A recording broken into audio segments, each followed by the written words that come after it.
اهدنا الصراط المستقيم. Assalamualaikum warahmatullahi wabarakatuh. Alhamdulillahi rabbil alamin. Nahmaduhu wa nasta'inuhu wa nastaghfiruh wa na'udzu billahi min syururi anfusina wa min sayyiati a'malina. May yahdihillahu fala mudilla lahu wa may yudlilhu fala hadiya lahu. Asyhadu an la ilaha illallah wa asyhadu anna Muhammadan abduhu wa rasuluh la nabiyya ba'da. Alhamdulillah bu hajah tunena. Ada 2 tahun gak kelihatan. Alhamdulillah sehat, fresh, ceria. Kita insya Allah berada di paragraf terakhir surah Ibrahim. Mudah-mudahan bisa kita selesaikan hari ini. Jadi setelah kita melalui surah Ibrahim diperkenalkan sisi khusus sosok bernama Nabi Ibrahim. Jadi yang paling unik bapak-bapak, ibu-ibu, Nabi Ibrahim itu di Quran diceritakan doa-doanya. Banyak doanya. Sebetulnya kalau mau fair, kalau kita memakai doa Nabi Ibrahim untuk kepentingan hajat kita, itu sebaiknya tahu kedudukan doa itu. Karena doa Nabi Ibrahim itu terintegrasi dalam satu rangkaian kisah panjang Nabi Ibrahim. Sehingga ketika bapak-bapak, ibu-ibu menggunakan doa itu, terbayang bagaimana sosok Nabi Ibrahim dan doa-doanya makbul sampai doa minta ada yang meneruskan perjalanan dakwahnya diijabah ribuan tahun kemudian dengan lahirnya Nabi Muhammad sallallahu alaihi wasallam. Bahkan minta Nabi yang akan diutus dengan tugas tertentu, minta 2 tugas dikasih bonus, dapat 3 tugas. Jadi sisi istimewa Nabi Ibrahim itu seperti itu. Sisi istimewa yang lain adalah soal daya tahan. Pertama sekali Nabi Ibrahim itu kehilangan hak kependudukannya. Pemberontakannya kepada orang tuanya menyebabkan orang tuanya tidak mengakui Ibrahim sebagai bagian dari keluarga itu. Bahkan dicabut dari keanggotaan keluarga. Nggak ada masalah, sabar ya. Berlanjut pemberontakannya itu sampai kepada rezim Raja Namrud, berakibat juga dicabut hak kewarganegaraan. Ya berarti Nabi Ibrahim tidak memiliki apa-apa lagi. Siapa yang menjamin tempat tinggal, pangan, kesehatan? Nah semua dijawab oleh Nabi Ibrahim yang kemudian jadi doa itu.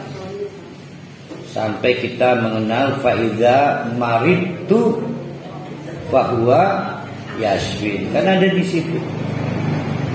Berarti faiza maritu fahuwa yashfin, kalau mau kita pakai itu kisah tentang orang lagi sakit atau apa? Bukan, itu pendirian.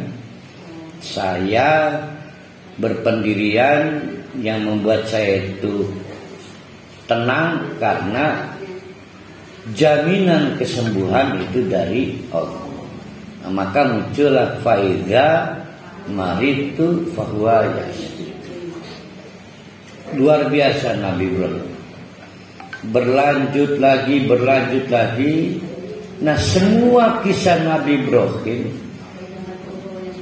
diangkat oleh Allah, terutama untuk kepentingan Nabi Muhammad. Karena Nabi Muhammad juga memiliki problem dakwah yang kurang lebih sama. Maka tidak ada alasan gagal, karena sebelumnya sudah ada panggung yang sama. Namun apa yang terjadi? 13 tahun di Mekah, 13 tahun di Mekah, menghadapi sistem masyarakat yang mirip dengan apa yang dihadapi oleh Ibrahim. Di masyarakat Mekah itu penyembah berhala, juga penganut hedonisme, yang penting senang, tapi juga mempraktekkan sistem riba, di mana yang kaya makin kaya, yang miskin dihisap. Nomor 1 dan nomor 3. Nomor 1-nya tadi apa tadi? Yaitu menyembah berhala. Nomor 3-nya praktek riba. Itu kemudian oleh Allah melalui malaikat Jibril diminta Nabi Muhammad untuk membangun narasi sebagai praktek kedoliman. Jadi yang dilakukan Abu Jahal dengan menyembah berhala itu disebut dolim. Yang dilakukan oleh pedagang, pemain uang di Mekah dengan menghisap orang-orang yang doib, kelompok ekonomi rentan, itu disebut dolim. Dolim yang pertama adalah dolim merampas hak Allah.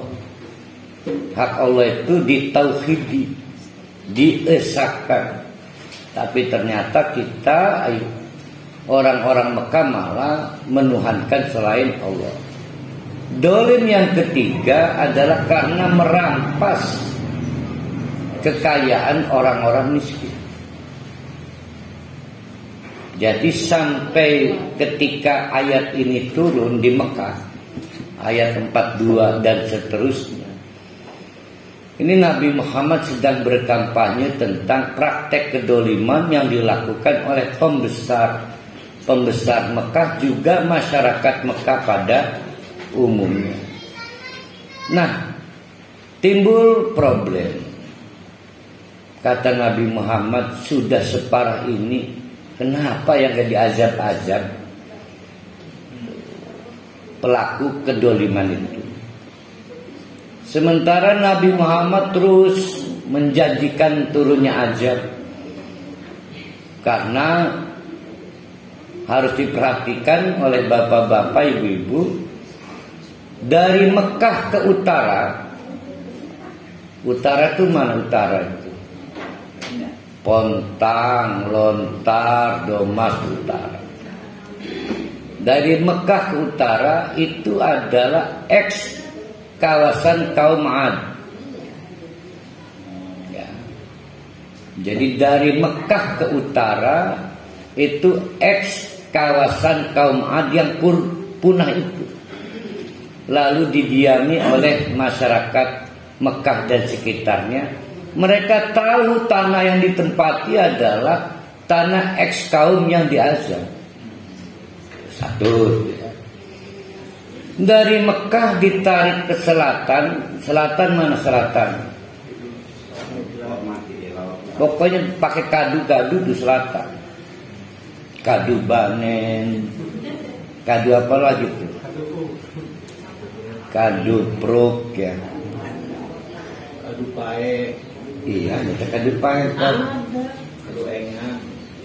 Pandeglang. Iya, ada kadu Pae. Nah itu eks kawasan kaum Samud.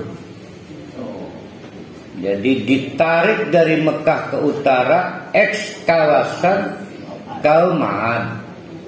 Ditarik dari Mekah ke selatan eks kawasan Samud.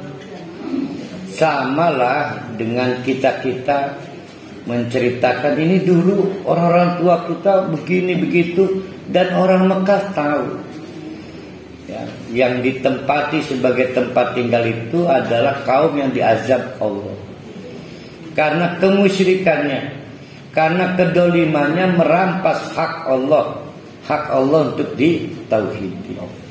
Tapi kok tidak takut ya? Nah, maka melalui Al-Quran, menarik nih. Kok melalui Al-Quran? Karena tidak ada Injil, tidak ada Taurat di Mekah. Injil dan Taurat itu adanya di Madinah, kaum urban. Nah maka Nabi Muhammad menyampaikan kisah-kisah selain kaum Ad, kaum Samud, ada Nabi Nuh dan kaumnya, Nabi Soleh dan kaumnya, itu melalui Al-Quran. Tapi rupanya tahun demi tahun tidak ada perubahan. Nabi Muhammad bertanya, iki kapan diazab begini? Nah sehingga paragraf terakhir dari surat Ibrahim ini akan menceritakan tentang janji Allah untuk siapapun yang berbuat dolim, baik dolim kepada Allah maupun dolim kepada makhluk Allah, bahwa mereka pasti diazab. Azab itu pasti. Soal waktu ada yang ditangguhkan. Kita nyebutnya apa itu? Istidraj. Tapi ada juga yang disegerakan. Sudah terlihat buktinya kaum Samud, kaum Ad, dan segala contoh, segala kisah yang diceritakan melalui Al-Quran. Nah sehingga paragraf ini dimaksudkan untuk menguatkan psikis Nabi Muhammad. Jangan kecil hati Nabi Muhammad. Tapi bagi orang kafir di Mekah ini siwar, ancaman. Nah dalam sejarahnya bapak-bapak, ibu-ibu, kaum Mekah ternyata tidak mutlak istidraj. Ya. Jadi orang Mekah itu tidak mutlak diistidraj. Memang tidak seperti kaumnya Nabi Nuh yang kena banjir habis. Kaum Nabi Lut yang kemudian tak tersisa setelah dilempari batu-batu panas yang cerdas. Kaum Samud, kaum Ad dan lainnya. Nah kaum Mekah diazab secara cicil, seperti dipermalukan dalam kekalahan perang Badar, dan terus menerus. Jadi azab yang memilukan itu ketika seorang sosok besar bernama Abu Jahal itu terbunuh bukan di tangan jenderal perang, tapi volunteer perang, anak remaja yang ikut-ikutan perang. Oh itu memalukan, karena sebagai seniority, oh kali mikir roti ya, dia jam.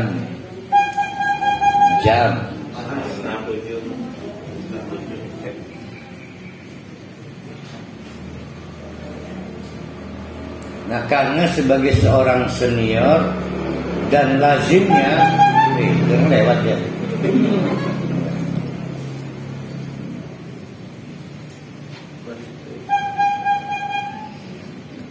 Dalam tradisi peperangan, jenderal itu harus meninggal di tangan jenderal. Itu kehormatan prajurit, tapi tidak dengan Abu Jahal. Nah, sehingga kalau kita atau ada yang bertanya, Ustaz, kelakuan dolim dan kafir musyrik kaum Mekah, apakah diistidros?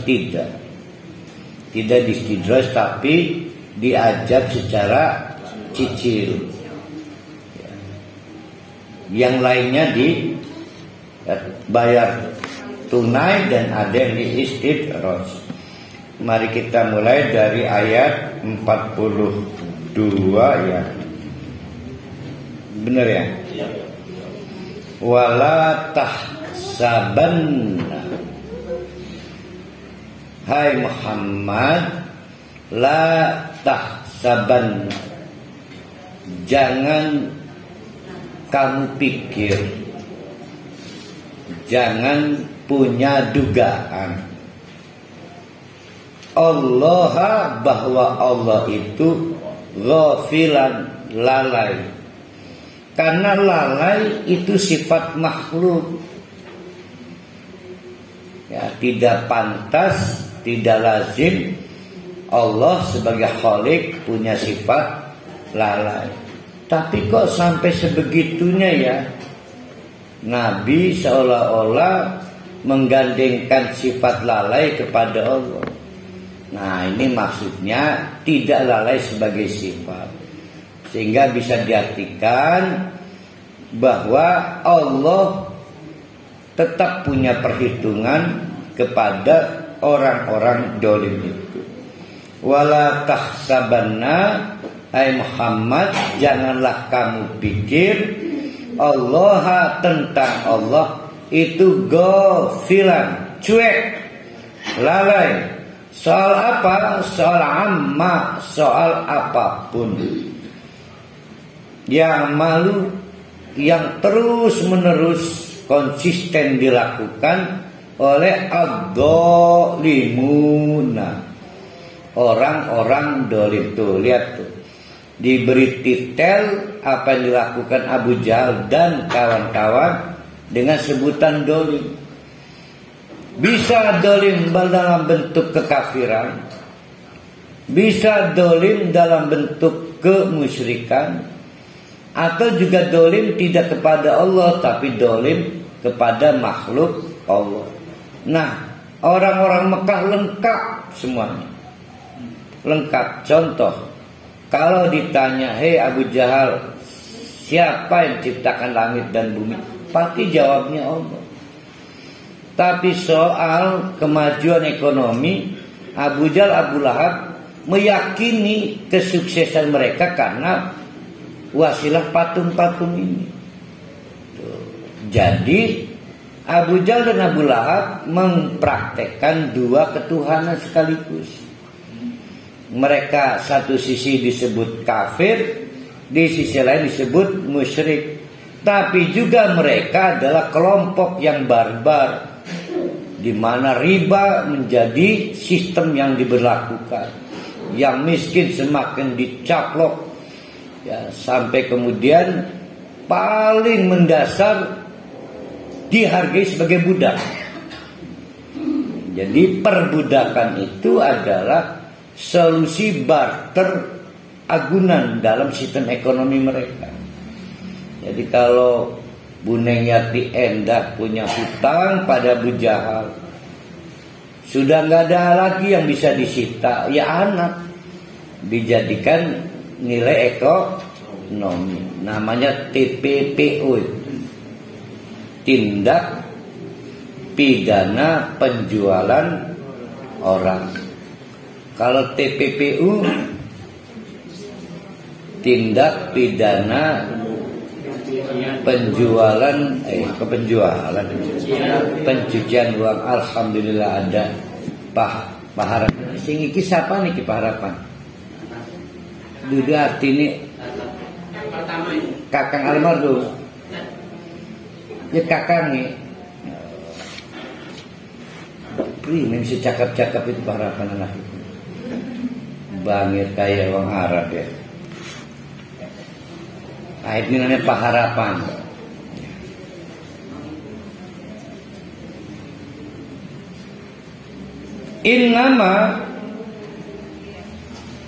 Innama itu adatul hasyr. Dulu kalau di pesantren diterjemahkan hanya saja.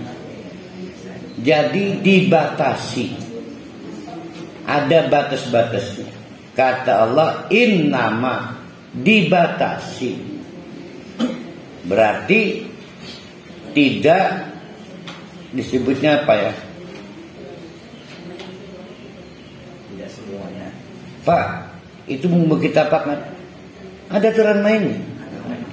Jangan pikir nggak ada akibatnya. Dibatasi.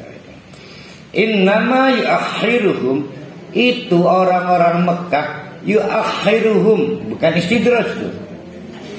Ya, bukan istidraj.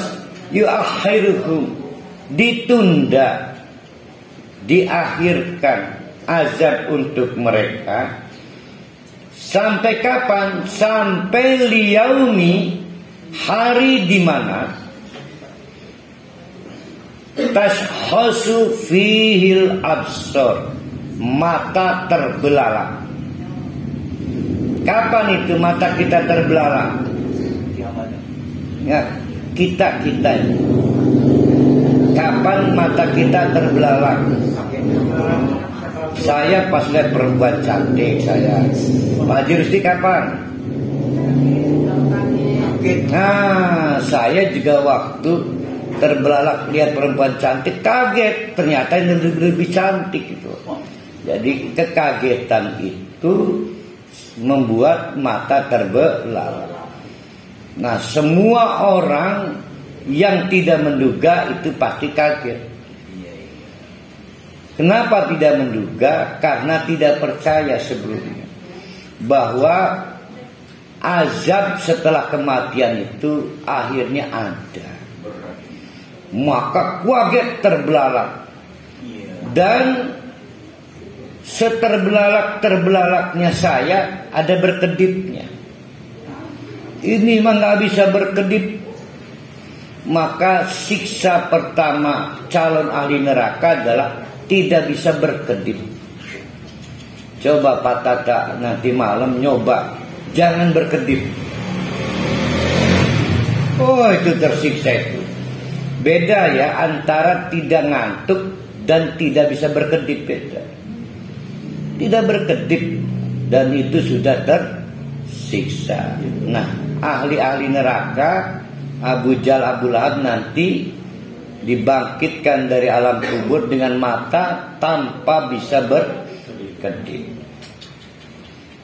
Bahkan muhti'ina, larinya tergopoh-gopoh. Wah, nggak tenang. Kesana serba salah, kesini serba salah. Ya, beda dengan bapak-bapak, ibu-ibu sudah punya kepastian, ngukur kecepatan segini, maka nyampe majelis. Nggak ada yang tergopoh-gopoh kan? Karena semua sudah terukur. Tapi mereka itu muhti'ina, tergopoh-gopoh, tidak tenang. Dengan posisi mukni'i ruhusahum, kepala yang terus-menerus terdongak. Nah, coba berlatih mendongakkan kepala tanpa pernah turun dagunya. Capek itu, tersiksa. Nah, itu siksa bagi orang-orang seperti Abu Jahal, Abu Lahab dan kawan-kawan. Nah, disampaikan pada Nabi Muhammad, udah tenang, itu urusan saya.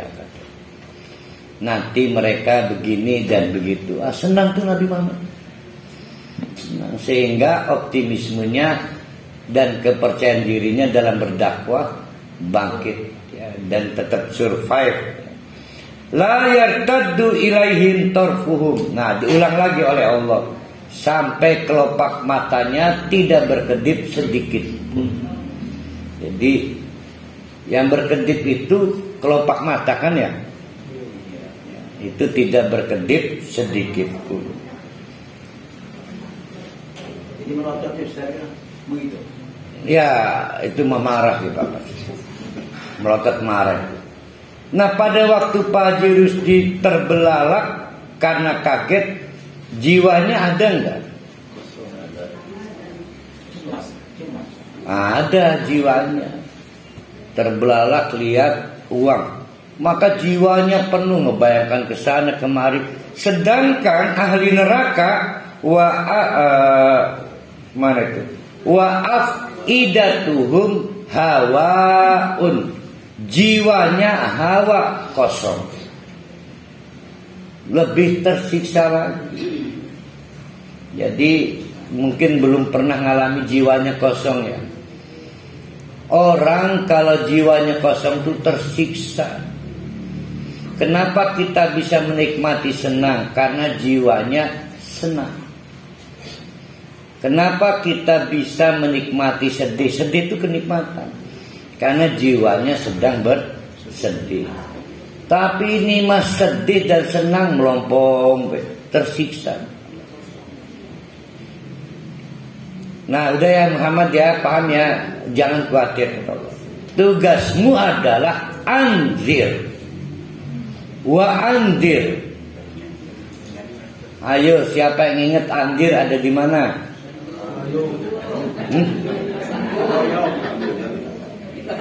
Iya kan? Keragilan undar anzir. Wa andir, dan berilah peringatan annasa, siapapun manusia. Soal tadi parahnya apa yang akan diterima calon ahli neraka, yaitu yauma yatihim, hari di mana akan tiba al-azabu, azab tadi ya, azab tadi, yaitu orang dengan mata terbelalak, jiwanya kosong, kepala terus menerus mendongak ke atas dan tanpa bisa berkedip sekalipun. Kelopak matanya sepegel ya, kayak ini kukur gor bisik. Ini mirip kayak lagi disetrap gitu. Fayaqulu, maka orang-orang pelaku kriminal tadi itu kemudian akhirnya berkomentar. Siapa alladzina dolamu, orang-orang pelaku kedoliman, baik dolim kepada Allah karena merampas hak Allah. Hak Allah itu hak diesakan.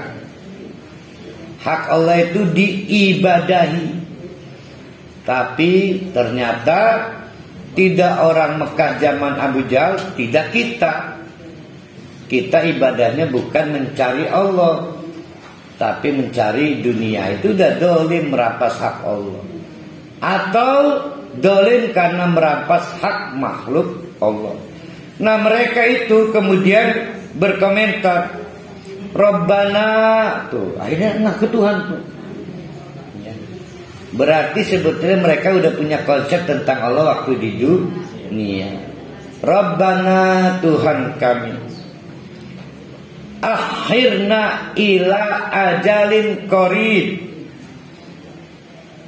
Akhirna ila ajalin qarib. Nggak sanggup dapat aja begini. Ini baru apa, makanan pembuka itu apa? Cuci mulut. Penutup cuci mulut ya. Pembuka apa makanan pembuka? Wih, ganti temen kalimatnya bajunya ini. Wis iki welcome drink ya. Welcome drinknya seperti itu. Kepala didongakkan ke atas, mata terbelalak dengan kelopak mata tidak pernah tertutup, dan jiwanya hampa. Itu baru welcome drink. Kata mereka, aduh sanggup, tidak sanggup. Akhirnya tolong dong hal ini itu ditunda. Ila ajalin qarib. Nah ini jadi pertanyaan nih. Ila ajalin qarib. Kapan itu ila ajalin qarib itu? Kapan? Ila ajalin qorib, sampai waktu terdekat. Kematian. Nah, matinya jam 8 pagi. Berarti ajalin qoribnya kapan? Jam 7.45. 7.30 dah. Tolong beri kesempatan. Butuh 30 menit berharga untuk bertobat. Tapi ketemu konsep tobat setelah terlambat. Jadi kasihan ya. Dia akhirnya butuh bertobat. Andai kata diberi waktu 30 menit, itu 30 menit yang mahal. Itulah yang kita sebut husnul khotimah. Nah, sehingga menurut saya kita ini latah, ujar, latah. Sering kan ada yang bikin di WA grup kan, mudah-mudahan almarhum husnul khotimah. Udah meninggal mah nggak bisa husnul khotimah lagi. Ini mah perjuangan kita, anak kepada orang tua, saudara pada saudaranya, mendampingi yang mau sekarat. Makanya kalau mau sekarat, bapak-bapak ibu-ibu yang prepare. Ya, ada waktu yang baik, nge-WA pada keluarga, come here. Ya minta pada Allah, jangan sekesan di jam kantor sekarang udah pada berangkat segala. Jadi agar kita husnul khotimah. Nah, orang-orang Mekah ini yang kemudian masuk ke fase ajab baru tahu arti taubat. Kalau sudah gorgorok, udah ngorok, maka taubat tidak bisa diterima. Berarti 5 menit juga berharga. Itu Fir'aun sampai la ilaha habis. Mahal harga taubat itu. Maka kalau ada yang ke ICU, nyari apa? Sampai nambah oksigen, minta dipacu jantung.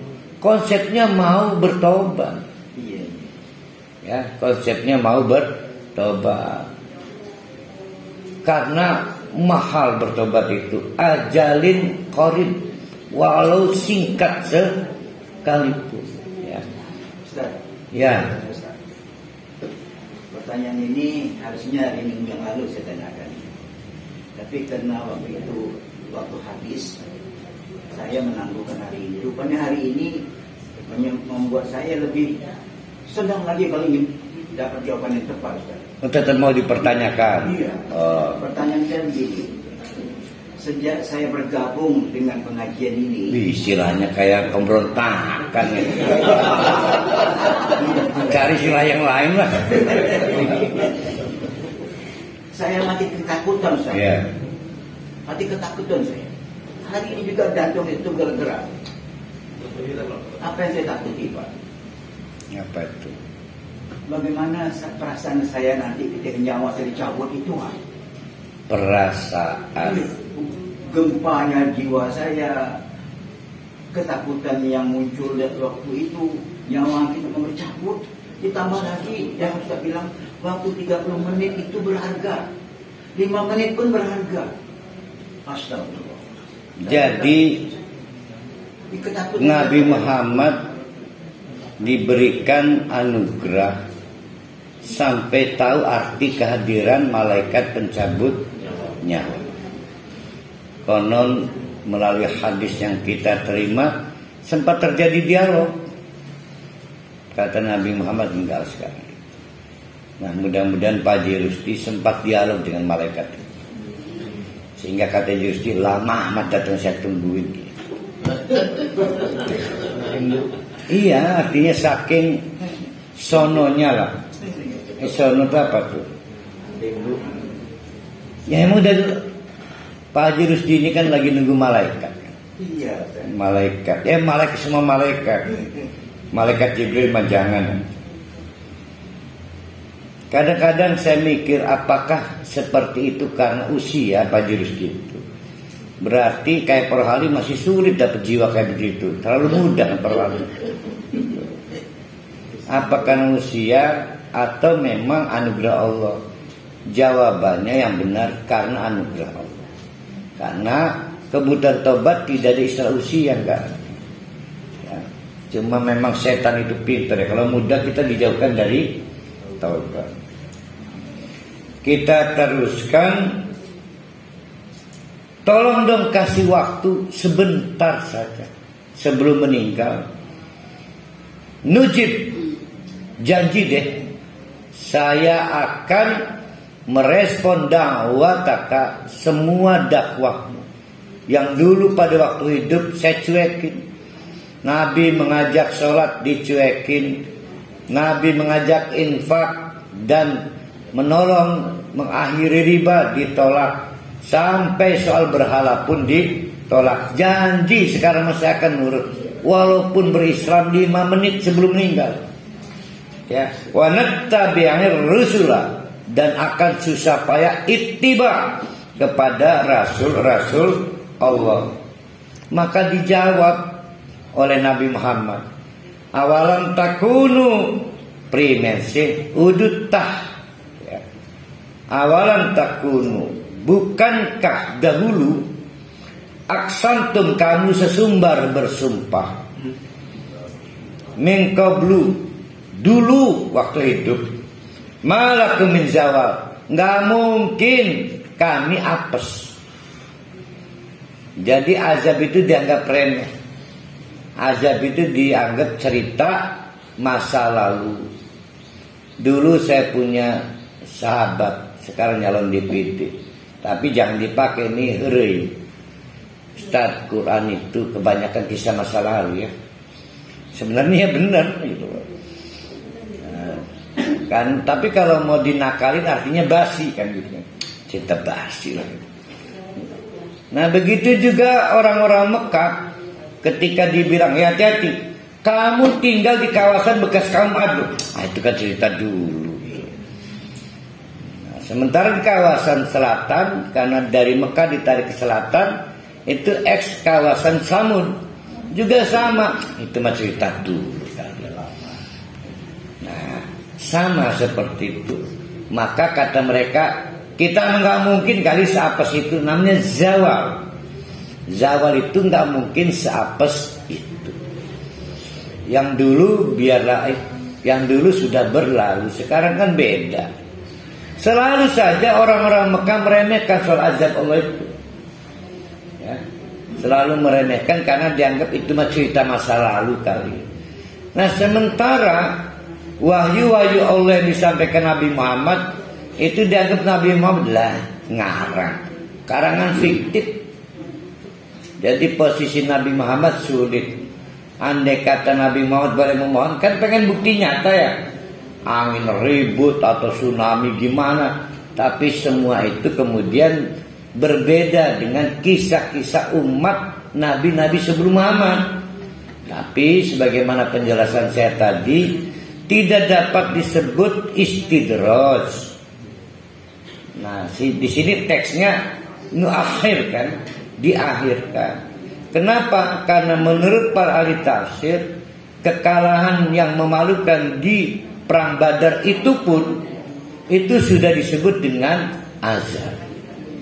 Azab yang memalukan sehingga disebut cicil. Bahkan kalau kita lihat Fathul Mekah tahun 10 Hijriah, oh itu lebih parah lagi, lebih memalukan lagi.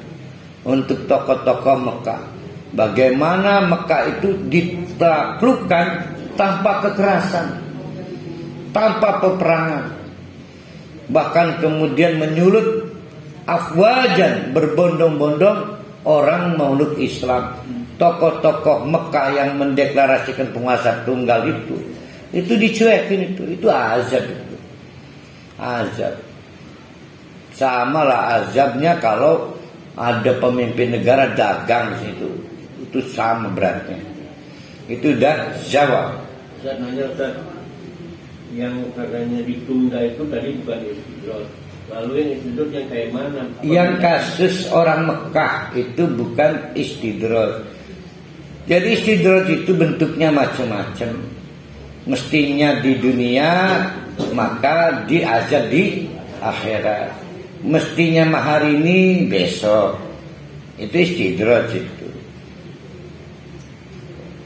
Kan maunya kita sekarang berbuat maksiat, sekarang juga kualat kan. Kualat sih. Ngomong bebisan. Ternyata nggak terjadi. Besoknya ketemu lagi, jera kita nih kualat. Istidraj. Ditunda. Nah, yang menarik konsep istidraj itu sebetulnya konsep menunda azab nanti di akhirat. Nah, sekali lagi kasus kaum Mekah itu tidak melulu ditunda di akhirat, karena dicicil. Maka sering kemudian ada catatan kasus kaum Mekah itu bukan istidraj, tapi dicicil. Nah, teksnya di sini nuakhir, diakhirkan. Diakhirkan itu bukan berarti dibelakangkan. Mestinya hari ini, besok. Mestinya sekarang, nanti. Itu nuakhir. Lapar harinya pengen kapan pinternya? Ada perbedaan. Ya, ada istidraj, ada istiakhir. Penundaan. Ya, semua juga namanya penundaan. Cuma istidraj itu nanti di akhir. Wasakantum, kamu kan pernah tinggal. Wasakantum, kamu kan tinggal berdomisili fi masakinil ladina dolamu, di kawasan-kawasan orang yang pernah diazab. Dari Mekah ke utara X kawasan kaum Ad, dari Mekah ke selatan X kawasan kaum Samud. Kata Nabi Muhammad, kenapa kamu sulit amat memahami azab, padahal kamu tinggal di kawasan bekas orang-orang diazab. Ya. Wasakantum, faktanya kalian ini tinggal fi masakini alladzina dolamu anfusahum, di kawasan-kawasan yang diazab oleh Allah karena dolamu anfusahum, mereka mendolimi diri mereka sendiri. Ada dolim kepada Allah, hak Allah dirampas, disalahgunakan. Kaum Nabi Ad, kaum Nabi Samud, bahkan ada yang dolim kepada makhluk Allah. Mestinya lelaki berpasangan dengan perempuan, ini mah lelaki dengan lelaki. Saya lupa itu kaum Nabi Lut itu ada lesbinya nggak sih? Yang kita dengarkan homoseksnya doang ya. Kalau lesbi kan perempuan dengan perempuan. Nah, istrinya Nabi Lut motivator apa fasilitator itu? Ya pokoknya setor bilang gitu ya. Nah, tapi kan kita tidak mendapatkan penggambaran tentang praktek seks perempuan menyimpang. Yang ada adalah kaum LGBT itu. Nah, itu disebut dolim karena menyalahgunakan kodrat seks. Maka kalau ada orang seperti teman saya Mahfud M itu teman jauh, nggak kenal lagi teman itu menganggap LGBT itu kodrat, salah. Ya, artinya negara kesulitan secara konstitusi melarang LGBT karena kodrat penyakit itu. Sama dengan pangu, kurap, gondok, uci-uci, sama penyakit yang harus dilawan, bukan kodrat. Tahu Pak Haji Rusdi uci-uci? Tahu ya? Berarti nggak pernah uci-uci. Obatnya belau warna biru. Belau. Tahu belau Pak Haji Rusdi? Ya tahu. Nah, itu obat uci-uci. Kelenjar yang mengeras pada bagian selangkangan. Uci-uci. Masih ingat anaknya Pak Harapan ur-ur ya, Belawi anaknya ya? Tahu? Berarti orang bengen sih kan.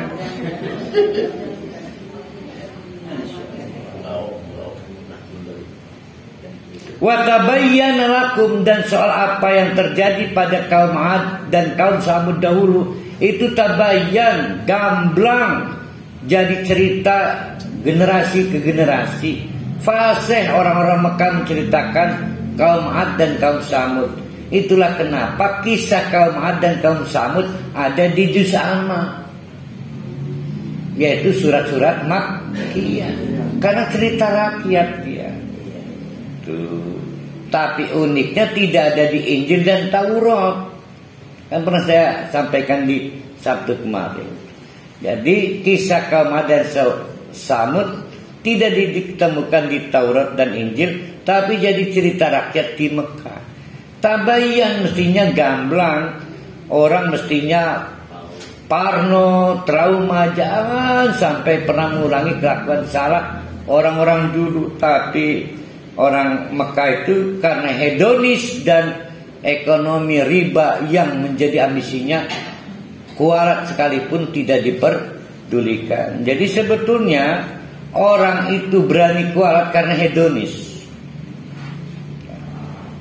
Jadi kekuatan atau ambisi untuk cari senang itu membuat kualat sekalipun dilawan. Maka orang menipu istri yang penting senang, anak menipu orang tua, menipu tetangga, menipu presiden, cari senang doang. Jadi sebetulnya orang Mekah itu nggak ideologis. Jadi mereka itu cari senang, hedonis, cari senang, sehingga walaupun kisah kaum 'Ad dan kaum Samud jadi cerita rakyat, itu tidak dianggap trauma, merisaukan, tidak peka. Ya, hati-hati kalau bapak-bapak, ibu-ibu melulu cari senang, meremehkan resiko. Ya, meremehkan resiko.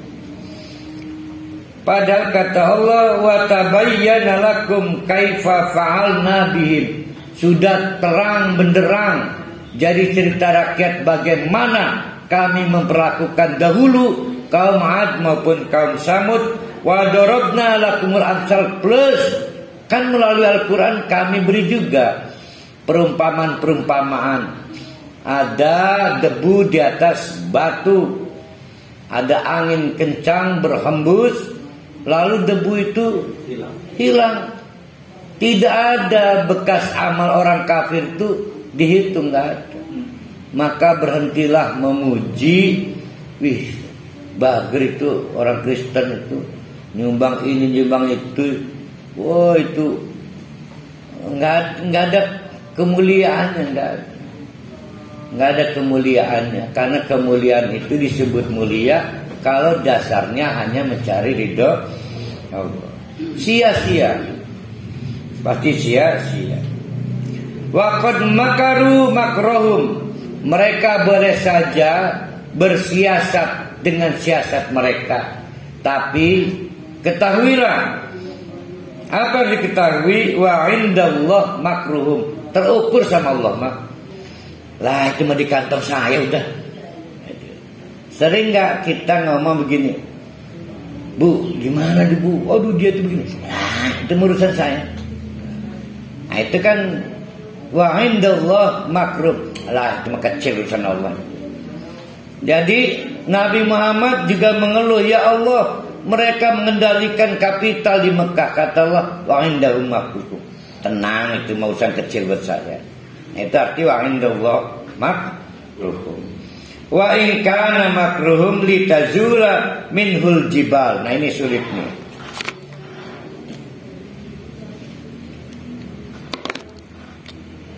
Wa in kana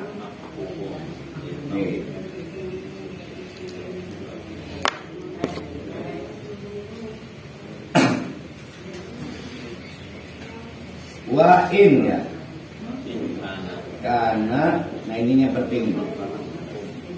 Wa in kana, walaupun makar mereka itu dapat apa seterusnya?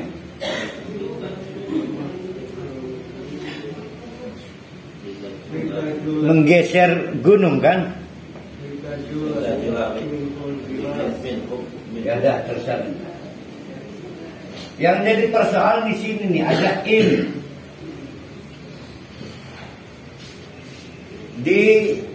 kalau cermat belum tentu terjemahnya sama antara satu mushaf dengan mushaf yang lain. Ada yang nerjemahkan artinya tidak. Malah ini berlawanan, iya. Sehingga titik-titik-titik tidak dapat melenyapkan gunung.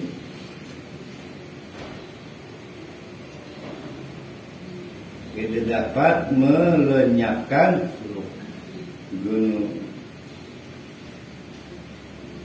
Ini malah sebaliknya. Titik-titik dapat melenyapkan gunung.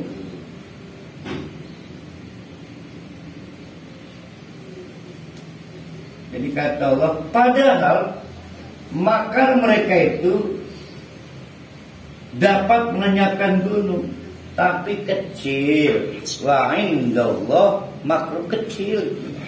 Walaupun kekuatan mereka bisa melenyapkan gunung, kalau pakai, ya. Kalau pakai tidak. Diterangkan oleh Allah, wa indahu makrum. Urusan itu mah kecil, Muhammad jangan pikirin lah. Lagi pula makar mereka tidak dapat memindahkan gunung. Jadi ini meremehkan. Ini justru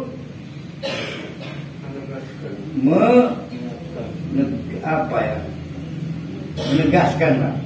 Kenapa bisa terjadi begini? Karena in yang ini itu adalah aslinya inna. Berarti takkid kan? Nah, kalau in yang ini in nafi atau negasi, artinya tidak. Dua-duanya boleh dua-duanya. Nah, makanya jangan berdebat nanti. Kok beda terjemahnya saat ini? Memang dua-duanya dipakai. Jadi bisa dipakai tidak, bisa dipakai iya, bisa afirmatif, bisa menolak ya. Negatif, negasi dan afirmasi. Jadi kalau saya bisa dulu ini wanita nama komunitas itu bagi berubah, nah itu nanti begitu cara memaknainya. Kalau saya bikin bisa pasti begitu nih. Ya itu cara memaknainya, berarti itu namanya afirmatif. Nah, artinya iya, berarti dia bukan in nafi, tapi in takkid, artinya setuhune, sesungguhnya. Coba lihat terjemahnya ada yang tidak enggak? Yang punya Pak Jiwawang tidak atau iya? Tidak. Ada yang bukan tidak enggak? Tidak semua. Hah? Tidak semua. Oh, berarti beli di pabrik yang sama ini. Kalau pakai English version ya, yang terjemahan yang kayak The Best ya, yang nah maksudnya meskipun bukan iya. Nah, saya nyari kata meskipun tuh, meskipun, nah itu namanya afirmatif tuh. Nah berarti punya buhajah unai. Nah itu contoh yang tidak artinya, yang bukan tidak. Meskipun malah menegaskan walaupun kemampuan mereka bisa melenyapkan gunung, di sisi Allah makruhum kecil. Jadi contohnya meskipun ya artinya. Nah itu berarti Quran apa itu Bu Nena? Digital. Makanya English version sebutnya. Nah kalau pakai English version itu pasti meskipun. Tapi semuanya benar ya Ustaz? Dua tafsir yang sama-sama besar dihormati ya. Nah penting khawatir kedalam wong budur paham pun. Hendak kedalam pintar Pak. Wah, ini Bu Romlah, mana Bu Romlah? Absen. Astagfirullah, pantesan saya agak nggak semangat. Baru kali ini baju Romlah nggak japri. Biasanya japri kalau absen tuh. Ada dutinya kan? Bu Rohyatinya? Nggak ada absen. Oh, kompak ngebekot dia. Katanya gantinya Bunjun, Ustaz. Bunjun maka geleng kak. A1521 DG kan. Udah lama nggak dapat kelapa muda Bunjunnya. Bukan hijaunya bagus, warna hijaunya itu kayak dipilok gitu.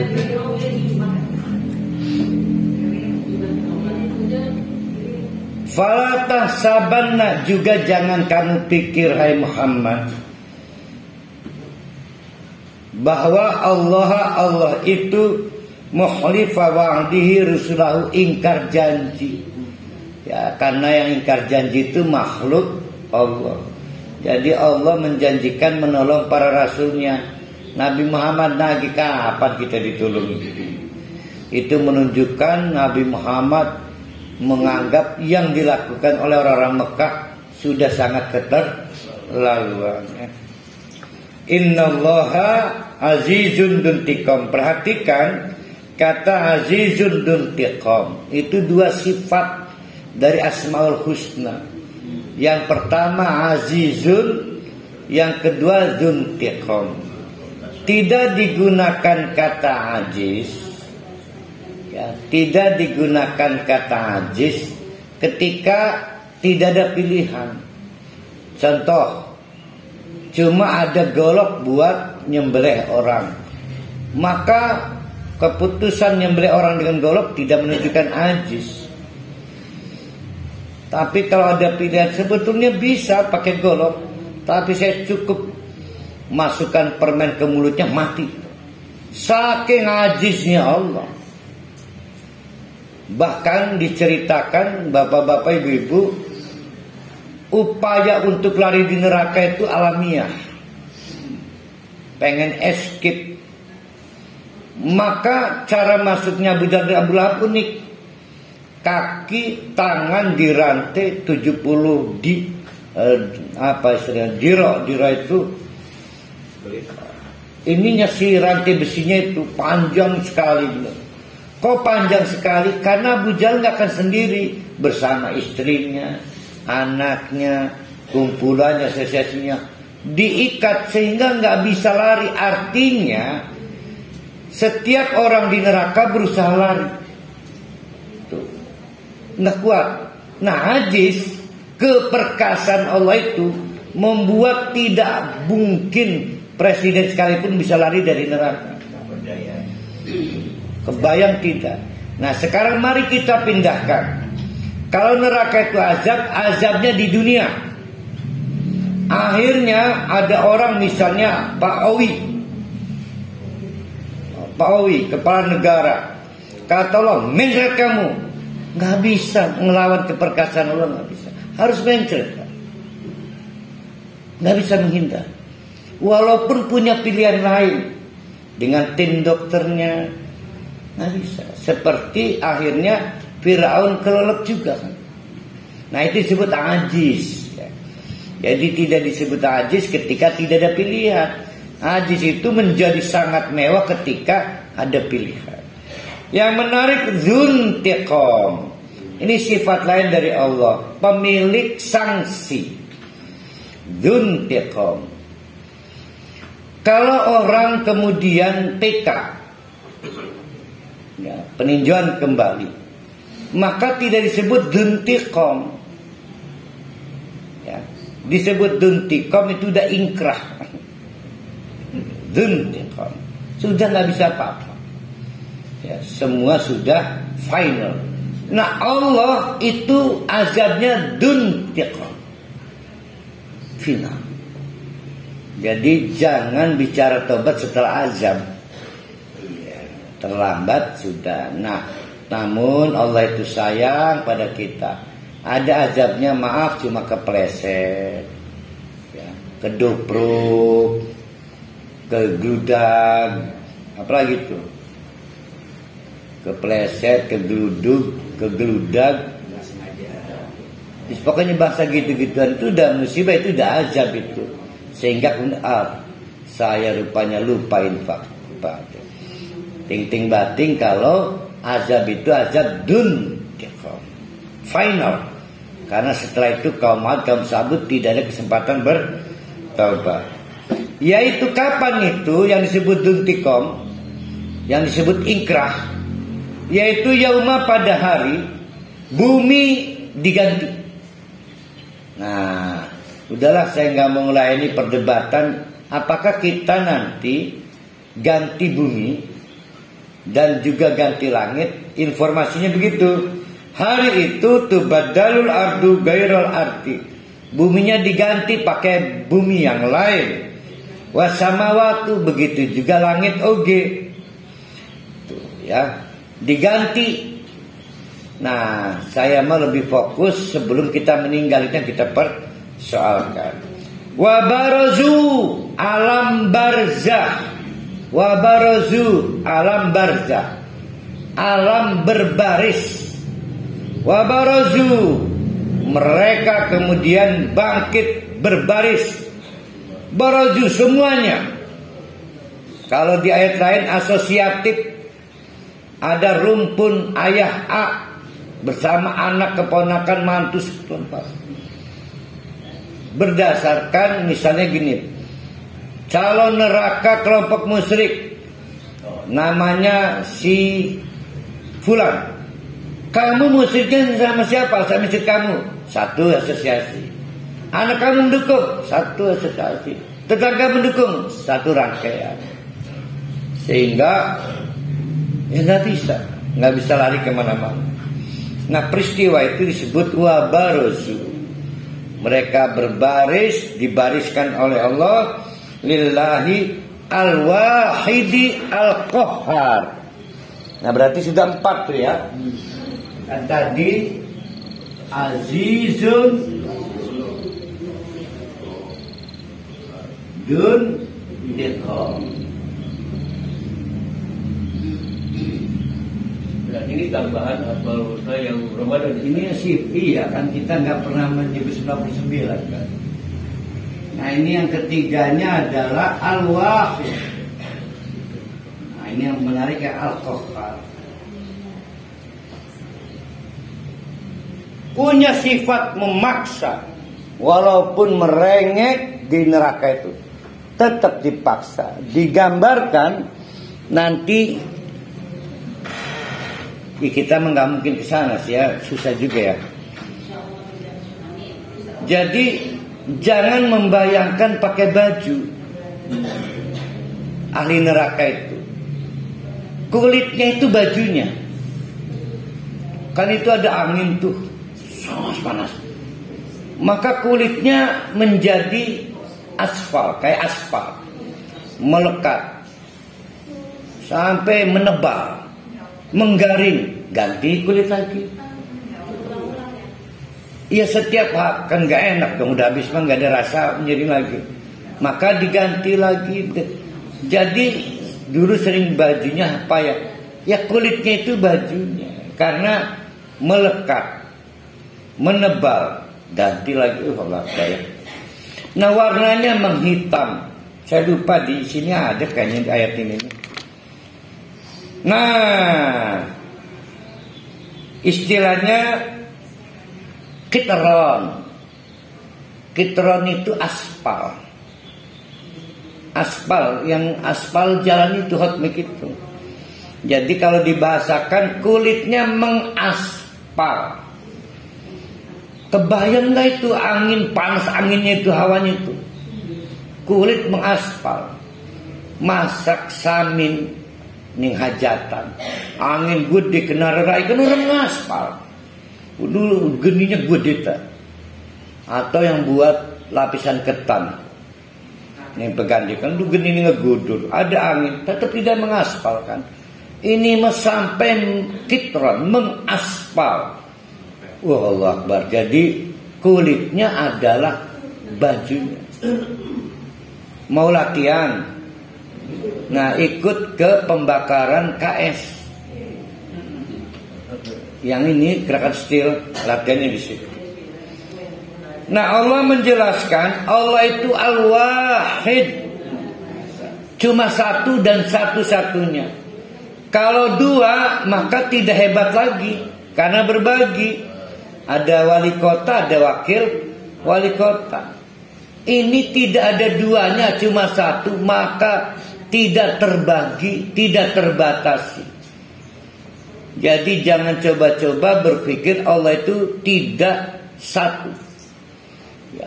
Allah itu satu dan tidak ada duanya. Tapi Allah juga Al-Qahhar, sangat ngotot, walaupun sudah mengaspal kulitnya ganti lagi, mengaspal ganti lagi. Lalu telapak kakinya, bukan kita ini, itu menginjak bara.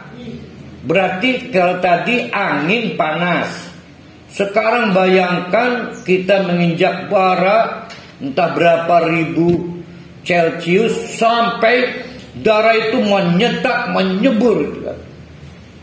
Jadi ada darahnya bergolak sehingga keluar dari hidung mendidih langsung. Nah, berarti keliru kalau berpikir gara-gara menginjak bara terbakar. Kita enggak. Mendidih. Pernah lihat kapal-kapalan enggak itu? Yang pakai api itu. Itu kan nyumprak terus. Nah, kayak begitulah. Saya coba jurus di mana? Di kampung saya. Saya mah di Pontang ada kapal-kapal juga. Itu yang disuruh dikit. Mas Yahna lagi dagang ya. Nah, itu kan menyembur hasil dari pembakaran. Nah, kita yang diberi medali, yang menginjak bara api neraka bukan terbakar, tapi mendidih. Yang terbakar itu kalau dapat angin panas itu. Ya. Nah, saya terangkan bukan untuk latihan ini, bukan. Nah, itu Allah mau dikomentari apa? Allah kejar sadis ya. Yang memang kitanya sadis waktu di dunianya. Allah dilawankan sadis, maka Allah disebut Al-Qahhar. Bukan sadis, serem. Serem kurang sadis. Wataro engkau Muhammad nantinya. Kebayang nggak Nabi Muhammad, Nabi yang welas asih. Saking welas asihnya ngoyo pengen semua umatnya masuk surga. Tapi di padang masa nanti pilu. Karena Nabi Muhammad harus menyaksikan banyak umat yang mengalami tragis ini. Kata Allah, wa tara engkau akan lihat hai Muhammad al-mujrimina, para pelaku kriminal. Ada 3 kelakuan mereka. 1 kafir, 2 musyrik, 3 dolim. Nah, itu disatukan dalam istilah al-mujrimina ya, yaitu kriminalis, kaum kejahatan. Yauma idin, hari itu hai Muhammad, muqarranina fil asfat, terikat satu sama lain dalam satu ikatan, dalam persekongkolan kejahatan. Saro, ini ada nih. Sarabiluhum, pakaiannya, tapi artinya kulitnya ya. Kulit badannya itu min qatiran, berupa aspal. Kenapa aspal? Kuningan mah yang Indramayu itu. Kalau kuning mah nggak nempel, dia jatuh. Ini mah melekat kayak Spiderman, tapi ya Allah pada. Ter itu sama dengan aspal. Lalu bayangkan oleh ibu, watadsya wujuhahum annar, api itu kemudian berhembus menutup wajahnya. api menutupi wajahnya. Ghosya itu menutupi. Ghosya itu nempel enggak? Enggak, ada sinar ketutup, maka sinarnya terhalang. Enggak nempel. Berjarak entah berapa senti. Berarti terbakar atau panas? Panas, tersiksa kita. Kalau terbakar akhir cerita dong. Selesai. Ini mah panas. Ya, seolah-olah dia lagi, ayo. Ini mah tepat di muka kita. Yang kita itu biasanya merawat wajah kita. Allah Akbar.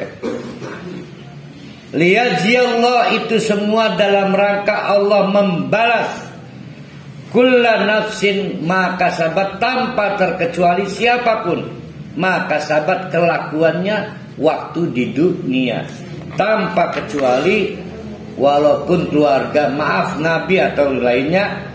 Innallaha sari'ul hisab. Karena, kalau inna itu karena ya, innallaha, karena sesungguhnya Allah itu sari'ul hisab, cepat cara menghitung kejahatan orang. Ada cerita berdasarkan hadis, setiap orang setengah hari selesai keluar vonisnya, setengah hari. Hari manusia ya, hari dunia bukan hari Allah. Miliaran manusia yang akan dihisab. Jadi cuma setengah hari, walaupun Pak Jurusi 60 tahun beribadah, dihitung oleh Allah. Hadza, inilah, nah ini ayat penutup ya. Hadza, inilah balagun, narasi yang paling adiluhum. Apa narasi yang paling tinggi mulia, nggak perlu diperdebatkan, itu apa istilahnya? Narasi yang tidak perlu diperdebatkan, dihormati semua orang. Apa istilahnya? Bisa nasihat boleh, apalagi? Maka disebut balag. Wala semua mengakui. Kata Allah, hadza balagun, inilah narasi untuk semua manusia, apapun agamanya, apapun jenis kelaminnya. Makanya dakwah bapak-bapak ibu-ibu mau pakai organisasi apapun, itu jangan hanya menyasar pada orang Islam, karena kasihan yang belum Islam butuh ketemu balag yang ada di Quran ini. Kasihan mereka itu ya, mereka tidak punya teman untuk berkenalan dengan Al-Quran. Suatu hari ada jamaah meminta izin akan membawa orang yang masih kafir, profesinya paramedis. Saya bilang ayo aja, karena hak, kewajiban manusia berkenalan dengan Al-Quran, agamanya Pak. Jadi Al-Quran itu bukan milik orang Islam, milik umat manusia. Jadi mereka nggak sempat belajar Ustaz, gimana itu? Siapanya? Si kafir ini nggak sempat belajar, walaupun dia orang baik sekalipun. Kadang-kadang dia cari teman nggak ketemu, kitanya nggak mau menjadi temannya. Jadi makanya gini, perlu ada dakwah komunitas yang memperhatikan secara objektif siapa mereka, kan jangan jadi korban kita. Jadi harus adalah kayak Bunjun ini kan orangnya mobile kan. Nah itu paling punya kemampuan menyisir orang-orang tertentu. Kan kalau saya mah adanya di sini. Parohali ini mirip dengan Bunjun. Sejam ini disuruh, sejam lain udah keramat Parohali ini. Cepat pindah-pindahnya. Orang yang tidak pernah bertemu dengan Islam, bisa nggak dijelaskan ayat ini Ustaz? Wa ma kunna mu'adzibina hatta nab'atha rasulan. Tidak ada argumentasi orang punya argumentasi tidak dapat jalan menuju Islam, semua dapat. Mereka menutup jalan itu. Jadi itu Allah sudah menjanjikan, cuma kita nggak tahu bentuknya kayak apa. Contoh, misal, hanya Allah yang tahu. Orang kafir ngelihat perempuan muslim pakai jilbab, asik juga ya. Tapi dia lawan. Nah, hanya Allah yang tahu. Itulah cara Allah memberi hidayah tapi ditolak. Kita teruskan. Ada 2, ada 3 yang harus ada dampak pada dakwah kita. Yang pertama adalah liyunzaru bihi, mengingatkan, memberi peringatan. Berarti memberi peringatan itu apa? Kalau bahasa Jawa wanti-wanti. Cawe-cawe Pak Jokowi gini. Ini mah dakwah bukan Pak Jokowi. Apa? Memberi hati-hati barang mudah terbakar. Warning. Jadi dakwah itu harus punya sifat warning. Yang kedua, waliya'lamu, transfer keilmuan. Tapi paling tinggi ilmu yang harus ditransfer adalah ilmu tentang annama huwa ilahun wahidun, tauhid. Yang lain ikut. Yang kedua transfer keilmuan. Yang ketiga adalah agar berzikir. Beda berarti indar dengan zikir, beda.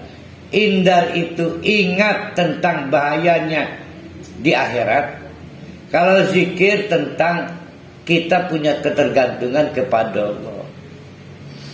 Allah penjamin rezeki, Allah penjamin kesembuhan, dan seluruh hal kita itu berketergantungan pada Allah. Nah, zikir aja. Tuh. Ada yang mengkritik, ini dakwah ngancam aja ya. Bagaimana mau disuruh mengingatkan? Indar itu mengancam kan. Dikit-dikit ngomong neraka, dikit-dikit ngomong neraka. Pugu banyak ngomong neraka juga tetap maksiat.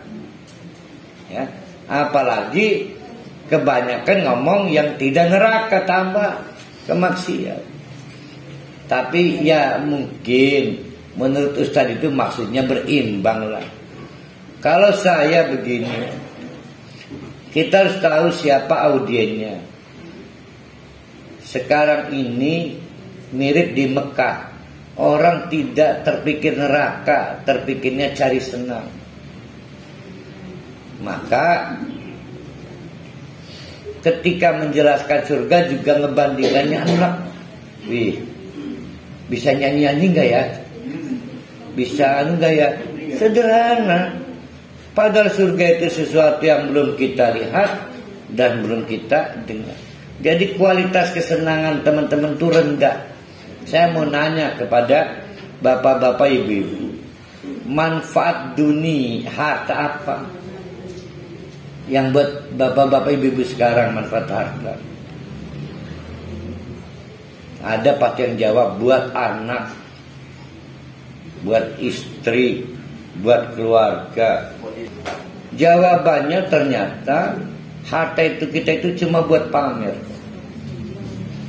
Jadi maka kita ganti mobil, kita ganti motor, rehab rumah. Jadi harta itu ternyata memang menuntut kita mempamerkan apa yang kita punya. Nah, Pak Dik-Dik punya tabungan misal 750 juta di ujung senja usia. Mestinya udah bisa tenang. Tapi tetap aja kita berdoa, ya Allah berilah saya rezeki. Setelah saya pikir, yang kita minta pada Allah bukan rezeki itu, tapi keserakahan kita. Setelah saya pikir, kan boleh minta rezeki.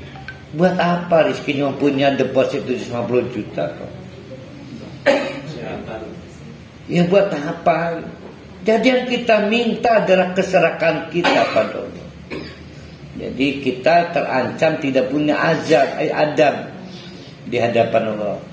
Padahal doanya bagus, tapi sebetulnya sedang memperlihatkan keserakan kita. Ini mas saya pikir.